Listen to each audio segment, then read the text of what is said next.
Hey everybody, how's it going? Welcome back to Rhinestone Island, episode 42. Now, this one is just a little bit shorter than the average episode, and it's going to be focused a bit more on a specific location, that being this upper valley region. So, in particular, the waterfall up over here, and shaping the mountain kind of surrounding the waterfall, getting some of these homes built on these roads that kind of wind up into the mountains, but mostly focusing on the shape of the mountains and what this valley is going to look like as we continue to build on it. Now, this waterfall in particular, I think might be one of my new favorite locations on this entire island. I know I say that a lot about new things we do, but this waterfall in particular, I just don't think that these get built very frequently. I think that the water physics are just kind of difficult to work with on like a very fine level. You can make big rivers and dams and things, but when you want to make those like very, very fine adjustments in the water height and you want to have the water flowing over a very, very shallow area like you have to do at the top of a waterfall, it's just really hard to work with. And fortunately, we have all the tools we need. We got the terraforming tools, we got some really awesome rock assets and some foliage stuff. So I thought, why not just go all out and try and make a really cool looking waterfall, because it's like right there, visibility from the town down below, and it's like right in the middle of the valley, so you see it on the highway coming around that corner there. I just thought it was a really cool location, and I think that once we get this waterfall built out and we spend a bunch of time on it, we can continue to build things around it, like little hiking trails and stuff to really maximize the amount of exposure that it gets to different other things on this map. But before we even touch that, we do need to do lots of terraforming, so we're going to notice quite a bit of shaping of these mountains around here. Now, I'm not going to go all the way into the back of the mountain range for the finer details quite yet, but as I said before, just kind of going in and slowly defining and really cutting into these mountains the more that we work with these areas. So as we get to each location, each part of the island, we're going to sort of shape up the mountains around it and finalize the topography a bit more. So that does include this upper area over here by the lake. So we'll do a bit of touch-ups over here. Now, this area was actually kind of hard to work with. Not as much this location right here, but the area up further by the lake. Just because, as I said last episode, messing with that water height at all in that lake can really mess up the flow of water coming into this valley over here, and it's super easy to flood this valley. So I don't think I cut out pretty much every single instance of that happening, but it did happen quite a few times. Like, it's so easy to do. Like I said, the water is super finicky, and when you're working with fast flowing water like this, and in particular just water that's in shallow locations with not a lot of wiggle room for extra water, then you're definitely going to have some flooding happening if you're not careful. So it did happen a few times, but not a huge deal. And in the end, I think these mountains turn out pretty cool as well. Now, I am using the much finer, like around 70 to 50. I find that's like the optimal. That's the optimal size, I think, for these like finer details in the mountains. I wouldn't go any lower than that. I think when you get to like past like 50 or 40 and you get down to like the 30 range, that's when you are actually smaller than, I think, the little vertices or the imaginary vertices that exist, underneath this. You can't see them, whenever you're shaping the mountain, but it is, I think it's vertice based. I'm not really sure like what the meshes are. I would assume that the meshes are all just polygons, but you're manipulating the polygons at such a small level that you really start getting some wonky stuff going on. So I stick to like 50 to 70 usually for the details, and maybe like 100 to 150 for some more general shapes on the mountain. But anyway, we'll get back to that in a minute. I'm sure we're going to shape some more mountains here after we work out this area. But I did want to focus just a little bit here on this, not really even a town, just like a kind of neighborhood, I guess is the word for it. But really, it's just like a couple homes here and there, really not a whole lot of stuff going on over on this upper area up here. I did want some interesting stuff, though, just because this road in particular, and the one we're working on right now, actually, will be a part of the rally track. So we are going to have the rally tape kind of blocking off these little neighborhoods up here. But I wanted to have something up here, so we're going to have certainly plenty of locations in this track where you're totally removed from pretty much any homes or civilization at all. You're just like going up the mountain, along the passes and stuff. But I do want to get into this little town and then kind of break away again and then move back, and you're driving along the telephone poles up here, and you've got a cool view of like Copperville as you go down this way. So just trying to make every single point in this racetrack interesting and dynamic in some way. So that's kind of the goal with making these little neighborhoods up here. Plus, I just wanted to have some form of civilization up in this area so that it wasn't like a giant gap in homes between Copperville and Rhinestone City. So that's what this is all about. Again, pretty simple homes for the most part. They're pretty spaced out, and they're going to have much more attention to detail in each individual home. So we're going to have like fences fencing off the properties, and we're going to have like backyards and stuff. Just kind of like a fun little project. I don't really get to do a lot of like super rural stuff like this, so I thought it'd be kind of fun to play around with it just a little bit. Now, this upper area is kind of interesting. That little watchtower, I thought it was kind of cool, just like as a thing to have in this guy's yard, you know, because like whatever, there's no homeowners association up in this mountainous region. He can kind of do whatever he wants with his backyard. But it also is acting, or it acts like a wind turbine, I guess. I think is what the category is for that little watchtower. And it doesn't produce any electricity, but because it is technically an electricity producer, like it's in that category, even though it doesn't even produce any electricity, it actually connects this area to the grid. So I didn't need to run like giant power lines from the bottom of this area all the way up to here, which I think just like looks more realistic. So it was kind of nice in that respect. And then from there I have the power lines going over to the other neighborhoods. But if that makes any sense at all, basically it can draw power from the grid without connecting to the other parts of the grid, I guess. So kind of nice. But anyway, I did want to have a few little like farmland kind of things. I mean, it's obviously not like commercial farming by any means. They're just kind of like personal farms. I wouldn't really imagine a whole lot of commercial farming happening on Rhinestone.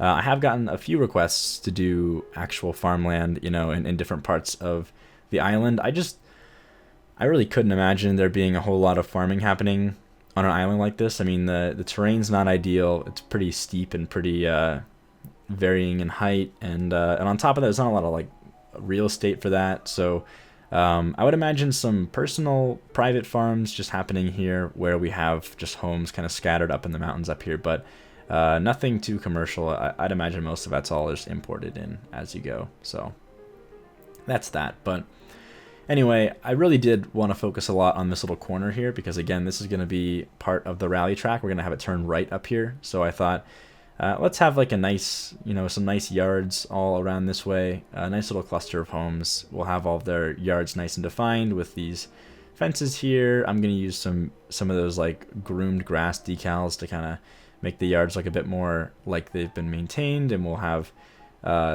stuff sitting in their yard and stuff. But I just kind of like playing around with these weird like rural homes that, like I said, wouldn't really necessarily be a part of a homeowners association or anything, so they can kind of do whatever they want with their yards, and I think that's kind of cool. I think it's kind of interesting. So I'm going to do a little bit of foliage stuff here and there, but I didn't want to mess with it too much, and I really wanted to restrict myself and not just go in and fill the space with trees, because I knew that this upper area was definitely going to be pretty much a forest in certain areas, but I kind of thought that this valley could be a bit of a clearing, and there could be, you know, some open land just to kind of give some variety to the location and not just totally drown out this nice simple little town, or not really a town, just nice little simple little neighborhood with trees. So that was the goal here. I'm not really sure if I will, you know, get to the point where I'm plopping down the forest in this episode, but you might see my intent when I'm plopping these little simple trees and things here and there, and then mostly bushes and kind of leaving it open. I wanted to have a nice clearing in this area. That was the goal. So anyway, we're getting pretty close actually to wrapping up this little area over here. But like I said, you can see that these homes are much more like eccentric. They got kind of like interesting things going on, you know, like nice groomed grass and most of them anyway. But even still, you know, some junk laying around or whatever, just kind of like more interesting homes, which I've kind of noticed in general. I think when you're in these like super rural areas, they're much more interesting properties, I guess is the word to use. I don't know what else to say to describe that, but now that we have started to, again, plop these homes down and we've sort of laid out where they're going to go, now I feel more comfortable started shaping up these mountains here and pulling down some, I don't know what to call these. I've been trying to describe what this is, like the whole last 3 episodes. These like, you know, branches of the mountain. I don't really know what you would call those. There's probably like a technical word for it, but whatever. I don't want to pull those parts of the mountain down until I know for sure we're not going to put any houses there, so we don't waste time doing any unnecessary detailing of the terrain. But just trying to make it look interesting up here again.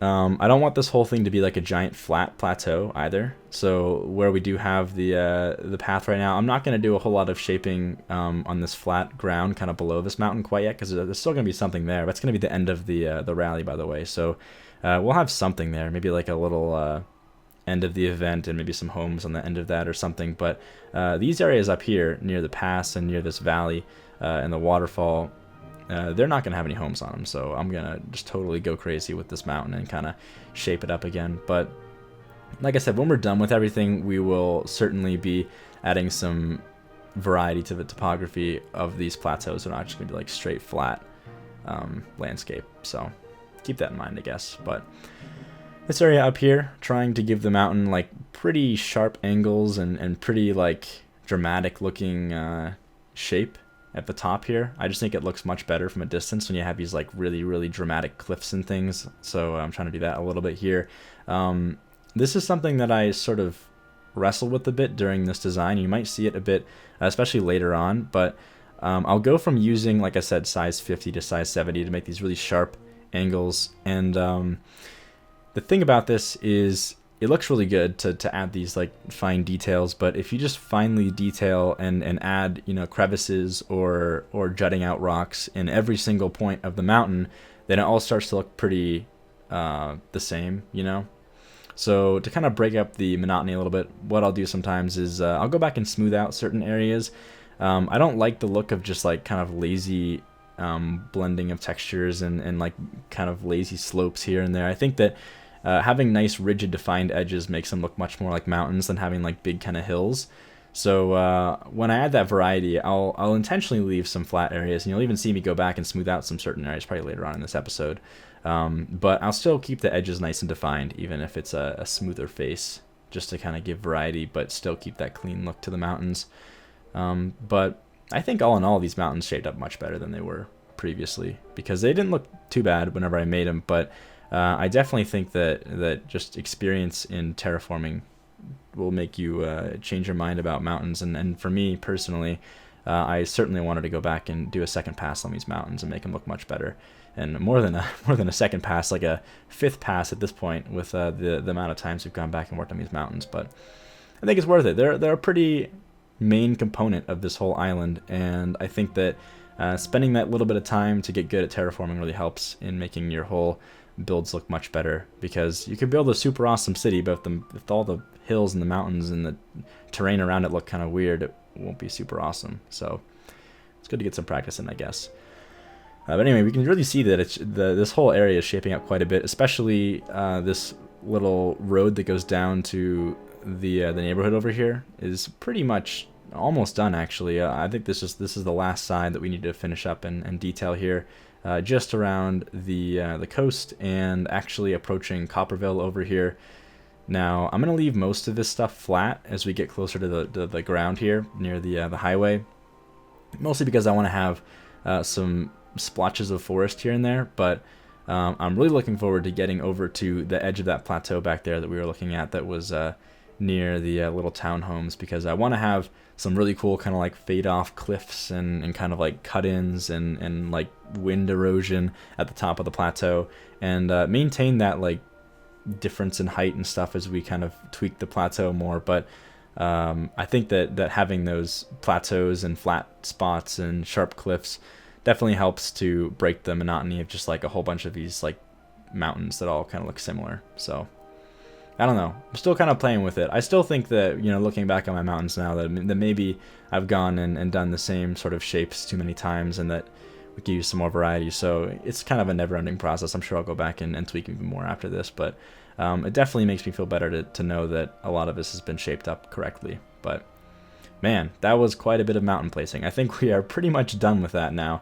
We might do a little bit more around the waterfall, but I always forget how much we work on these mountains. So definitely terraforming is a pretty big part of these few episodes, isn't it? But that's all right. It's essential. It's what makes everything look good in the end, I think. But I'll just include this little bit of footage of the rally track. I just wanted to throw it on this rally tape as we go up the mountain.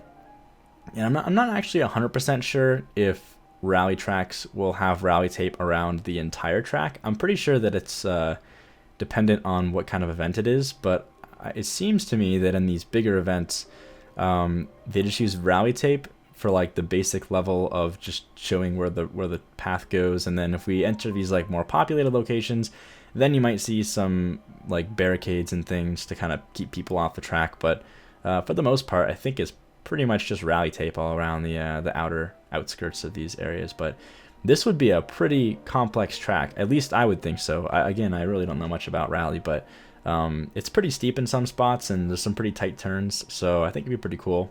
I don't know. I just tried to design it like it would be a fun rally track and also be a reasonable, commute for these people that live up here. But you can see, I think that this turn really came together. I really like the way that it looks, and I think that it'd make for a pretty cool rally location. And I'm looking forward to, you can see I'm just looking at it a little bit from the side there. I'm looking forward to getting some cool shots of all the rally racing stuff going on as we get closer. But anyway, we're finally on to the main component of this episode, which is going to be focusing on this waterfall here. So we're going to battle this quite a bit. You're going to see the water kind of jumping around and getting messed up. And what's happening is every single one of these rocks has like a hitbox. And so as I place these giant rocks down to kind of shape up this sort of centerpiece here, it's going to mess up the water, and we're going to have to keep moving it back and forth to kind of tweak it a bit. But in the end, we'll make it work. It's just very, very tedious, and it's something that I had to fight quite a bit, just like the way that those rock hitboxes work. It seems like they're always in the way. The other big thing that always arises, not just in this situation, but anytime that I'm using lots of rocks, it starts to look like, obviously the rocks look much better. They look like actual rocks rather than just like the cliffs being that rock texture. But at the same time, we can't just put these rocks all over the mountain in every single location where there should be a cliff, because that would just be ridiculous and a waste of polys, and it would slow down the game, and also it would look pretty bad. It'd be pretty like just repetitive because there's like the exact same rock asset everywhere. So my solution to this, and I did this a bit in Grizzly Valley. That's a name I haven't spoken in a while. Hopefully you guys even remember that build. That it's not dead, by the way. Some people have asked me about that. The snow map that I worked on when Snowfall came out. I'm sure we'll get back to that at some point. But regardless, I'm not gonna talk about that right now. But Grizzly Valley needed lots of rock assets, and I didn't want to just cover the whole mountain in rocks. So what I'm gonna try and do here, which I did in Grizzly Valley, is plop down like some really dense rock assets in like focal points. So for example, this waterfall or like the peak of a mountain or something. And then as we move away from it, just kind of like fade out the rocks until we have no rocks. And then, once you add in all the foliage and stuff, it really does work out well. And it gives you the illusion of having detail in all the different like critical points and cliffs and things in the mountain without actually placing rocks in every single cliff, which is ridiculous. So lots of rocks over here. It does look kind of odd right now, but I think as we continue to add these like smaller rocks and finer details, it looks much better. But looking at these waterfalls, I mean, there's just like an insane amount of rocks all around the shore of the bottom of the waterfall and all around the actual cliff where the waterfall is. So that's why I'm placing so many rocks, and it looks a bit weird right now, but when we add all of the foliage in, I think it looks much better. So I guess keep that in mind. And I am using a pretty clean, like, overall combination of all the different types of rocks. I mean, I'm not like really favoring any rock type over the other. I'm using all the different sets that I own, and I think they blend together pretty okay. I mean, I think the ones that stand out the most to me are the vanilla rocks. They have like a kind of green texture to them, so I use those mostly like on the actual waterfall itself, on that little cliff over there. But all in all, they kind of worked well together. I think they all ended up being pretty okay together, so that's good, I suppose. But anyway, moving on to the foliage. As always, we're going to start with the biggest trees first, so plop down all those big oaks and things along this area. And they do look pretty similar, as you can see.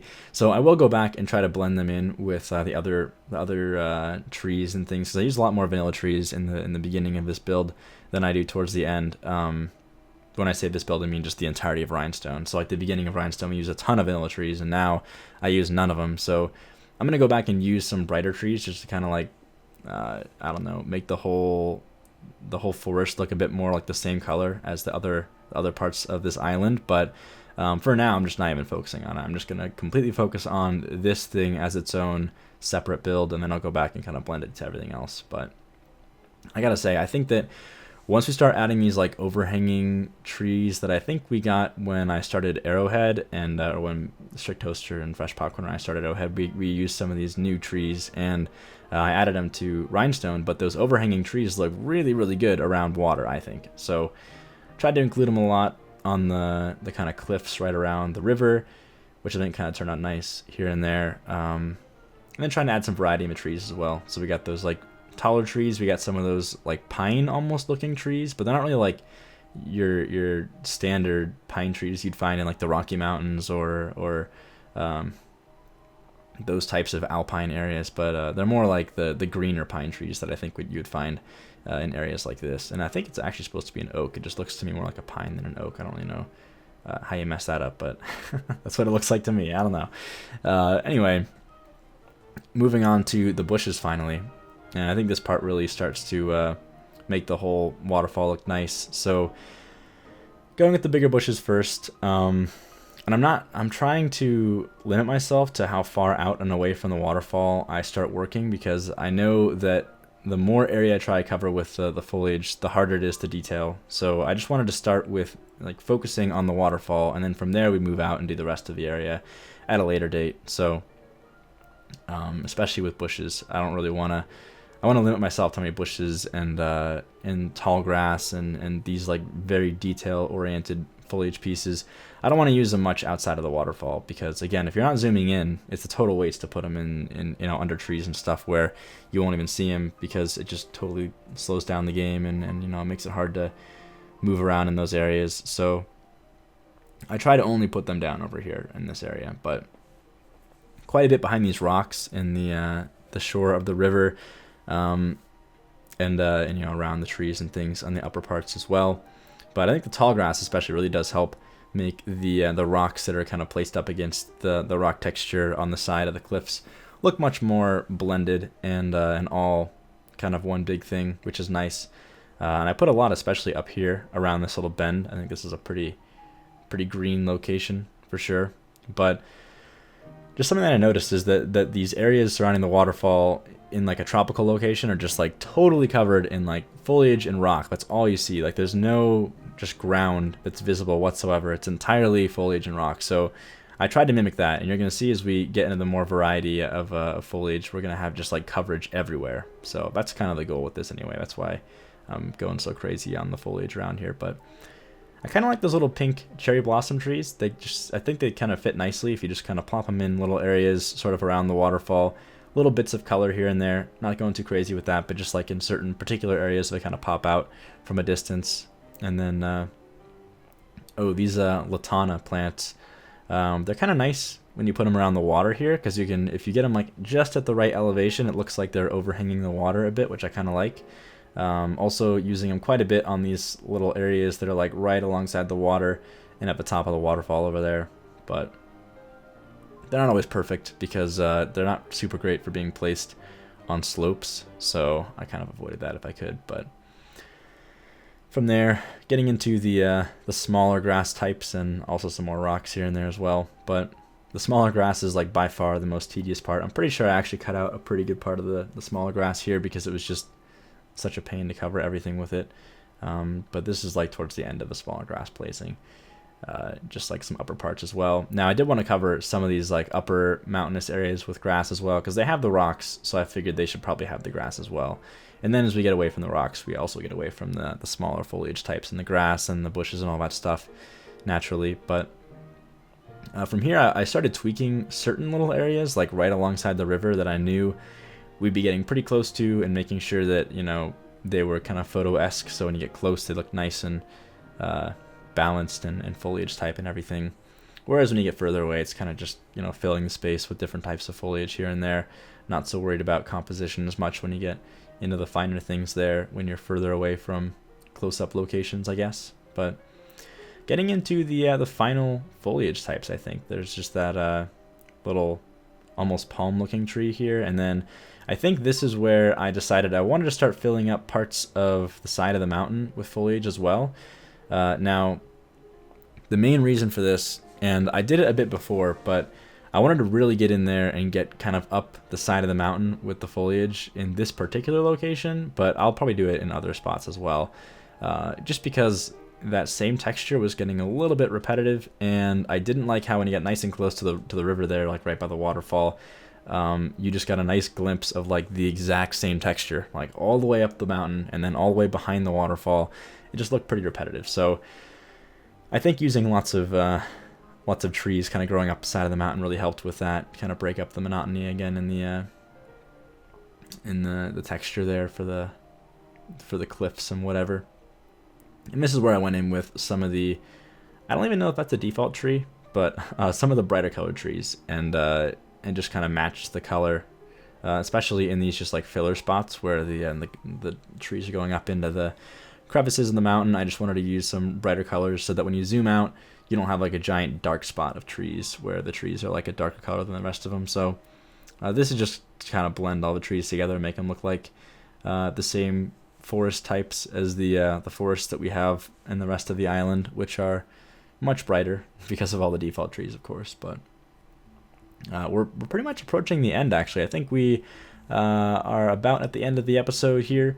I'm going to put some rocks down at the top just to sort of, again, get some more unique look to the mountains that are surrounding this waterfall, so it's not just like one big texture.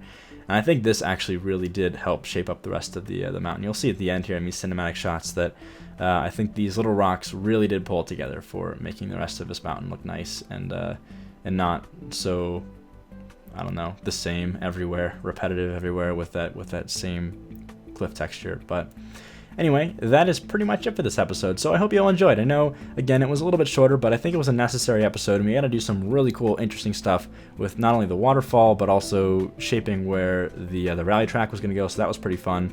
And then next episode, we'll, of course, jump into another part of this last bit of the island here, probably the lake and the upper part of the valley, but also the areas down below where the houses are, and the end point of the rally track. So anyway, I hope you all enjoyed. And as always, thanks for watching, and I'll see you next time.